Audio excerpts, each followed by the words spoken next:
В этом выпуске разберем, какой российский вуз попал в книгу рекордов Гиннесса, какой является учредителем Сколково и по совместительству университетом для будущей элиты, и в какой вуз лучше всего поступать, чтобы гарантировать себе успешное будущее. Разбираем десятку лучших вузов России, почему именно туда должны метить абитуриенты и на какие современные специальности стоит обратить внимание. Ну, скажем, сельхозатташе.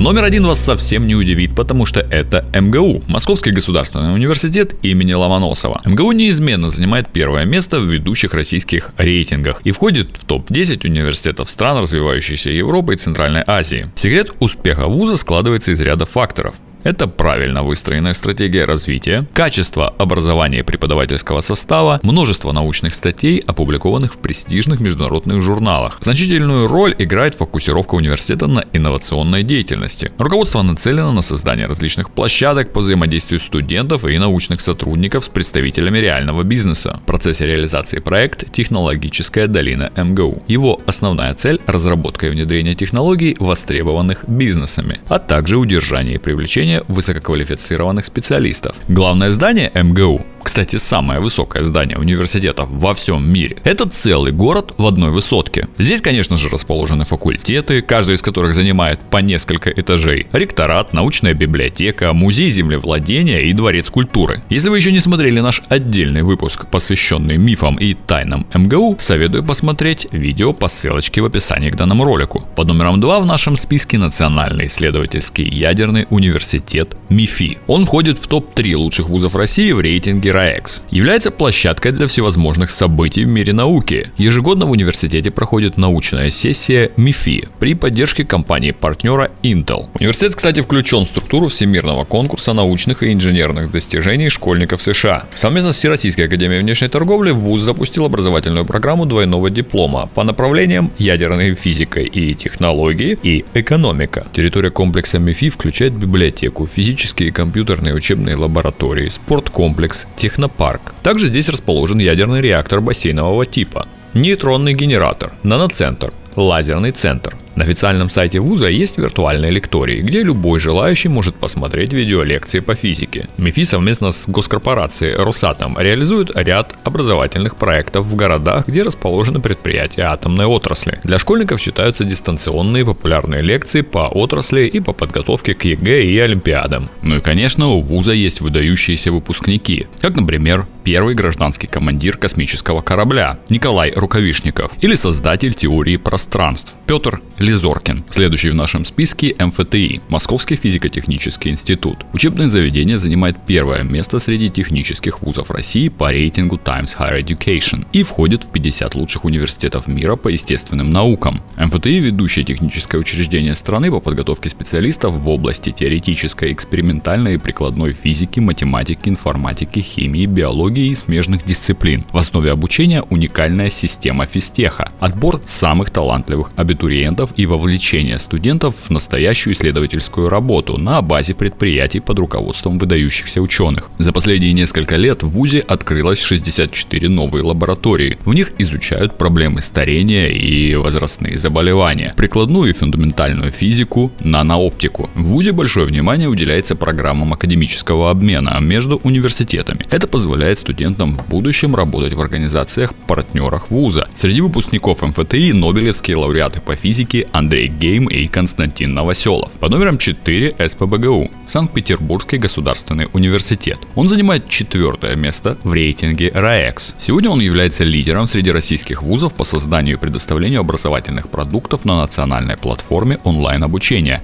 «Открытое образование». За последние годы в вуз приехало более 300 новых исследователей из 37 стран мира. В университете есть уникальная программа магистратуры. Подготовка специалистов в области журналистики и перевода. Главная особенность программы – она готовит востребованных специалистов, успешно совмещающих навыки лингвиста-переводчика и журналиста-международника. Благодаря активному взаимодействию с российскими и международными работодателями у выпускников вуза не возникает проблем с трудоустройством. Отсюда выпустились Владимир Путин и Дмитрий Медведев. Под номером 5 – Высшая школа экономики. Москва. Входит в 5 лучших учебных заведений России и в 50 лучших учебных заведений мира по специальности политика и международные отношения. А в 2020 году Forbes поставил Высшую школу экономики на 1 место по следующим параметрам: качество образования, качество выпускников и фактор Forbes – это элитарность учебного заведения. В университете действует проект «Культура данных» – постепенное внедрение курсов цифровой грамотности на все факультеты. Здесь создан научный фонд, который поощряет исследовательскую деятельность студентов. В него помимо сотрудников входят российские и зарубежные ученые. На базе вуза функционирует 37 международных лабораторий, а на сайте вуза публикуются 15 крупных непрерывных мониторингов исследований. Один из них – оценка экономического положения и здоровья населения. При участии компании Яндекс здесь был открыт факультет компьютерных наук, где изучают программную инженерию, анализ данных и проблемы искусственного интеллекта. Есть и программы дизайна, мода и журналистика. В стенах университета учились губернатор Московской области Андрей Воробьев, директор по пассажирским перевозкам РЖД Дмитрий Пегов, заместитель министра по энергетике Антон Инюцин. Под номером 6 МГИМО, Московский государственный институт международных отношений. Входит в 3 вузов России по подготовке управленческих кадров и занимает 8 место в мире в рейтинге «Лучший научно-исследовательский центр». В 2010 году занесен в Книгу рекордов Гиннесса как вуз, преподающий наибольшее количество государственных иностранных языков, а именно 53. При этом студенты факультетов обязательно изучают 2 иностранных языка, в зависимости от профиля обучения. И, как можно догадаться, вуз поддерживает широкие международные связи и принимает активное участие в общественной и политической жизни страны, а также готовит специалистов по многим направлениям, прежде всего в сфере международных отношений, бизнеса, информационных технологий, менеджмента, политики, журналистики и юриспруденции. При поддержке Министерства сельского хозяйства совместно с аграрными вузами Ставрополя и Кубани открылась очень популярная программа обучения сельхозатташе. Выпускники во время занятий решают проблемы продвижения аграрной продукции за рубежом. В стратегии развития на ближайшие годы входит усиление роли науки в вузе, перезапуск образовательных моделей с фокусом на будущее, обеспечение карьерного успеха выпускникам и вовлечение их в жизнь учреждения. Из университета выпустились Сергей Лавров, глава МИД, и Александр Любимов, президент телекомпании ВИД. Под номером 7 Новосибирский государственный университет. Входит в 10 лучших вузов России. Работает в тесном сотрудничестве с Сибирским отделением Российской академии наук с целью обеспечения эффективной интеграции образовательного процесса и научной деятельности. Главный принцип в обучении студентов – привлечение преподавателей, активно занимающихся наукой. В университете преподают специалисты практики, которые достигли пика своей карьеры в науке, высокотехнологичных компаниях и бизнесе. НГУ создает исследовательские центры и лаборатории с крупнейшими зарубежными компаниями, в том числе Intel и Hewlett-Packard. Лаборатории НГУ славятся своими разработками. Созданные там устройства контроля установлены на спутники системы ГЛОНАСС, а лазерные системы закупаются в России и за рубежом. Под номером 8 Московский государственный технический университет имени Баумана, МГТУ. Входит в 10 лучших вузов России и отмечен в топ-10 рейтинга журнала Forbes «Университеты для будущей элиты». Вуз проводит обучение более чем по 70 специальностям. Основная особенность – сочетание теоретических и практических знаний. В университете студенты вовлечены в настоящую исследовательскую работу. Затем многие выбирают научное будущее и продолжают обучение в аспирантуре. МГТУ – крупный научный центр страны, новатор в сфере разработок авиационно-космических систем. Также является учредителем фонда Сколково. Совместно с ним создан бизнес-инкубатор, основная цель которого – продвижение инновационной деятельности в университете путем поддержки предпринимательских инициатив, инновационных стартапов и научно-технических разработок с коммерческим потенциалом. В университете действуют программы обмена. На сегодняшний день установлены связи с более чем 70 университетами Европы, Америки и Азии. Исследования в области информационных и телекоммуникационных систем, индустрии наносистем,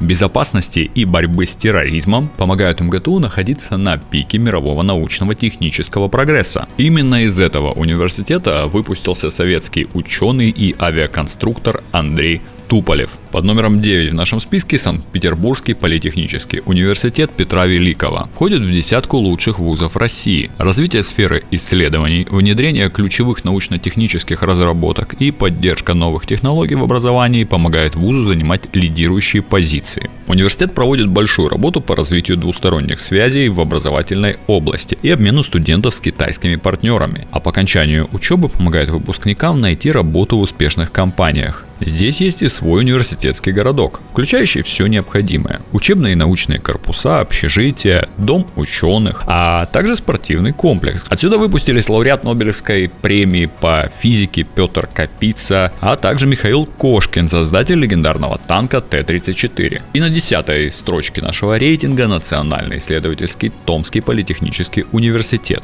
Здесь есть и программы обмена с иностранными учебными заведениями, а также программы двойных дипломов. Научная деятельность вуза развивается в разных направлениях: физика высокоэнергетических процессов, природные ресурсы, интеллектуальная энергетика, ядерные технологии. Вуз занимается развитием и подготовкой инженерной, предпринимательской и научно-технической элиты России, Азии и Евразии, генерацией технологических инноваций, способствующих устойчивому развитию общества. Благодаря своему сотрудничеству с зарубежными учебными заведениями выпускники ТПУ востребованы не только в России, но и за границей. А весь уровень трудоустройства выпускников превышает 85%. Ежегодно на одного выпускника поступает около 2 заявок от работодателей. На территории есть научный парк, спортивные площадки и стадион, культурный центр, зоны Wi-Fi, учебный полигон, скалодром и бизнес-инкубатор. Отсюда выпустились Михаил Миль, выдающийся конструктор вертолетов Ми, Николай Никитин, главный конструктор Останкинской телебашни.